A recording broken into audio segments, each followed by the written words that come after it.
And that's what cavity is. Also is located in the cavity. Sabay-sabay na.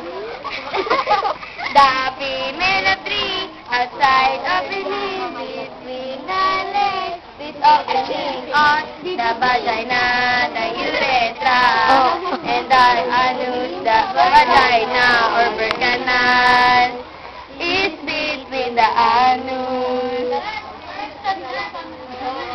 This is the place where sperm may deposit the vagina open between the legs. The anus is used to bowel movements and the urethra is the male. The cervix is the short canal which leads to uterus. It is in the uterus that the baby develops and not in the stomach.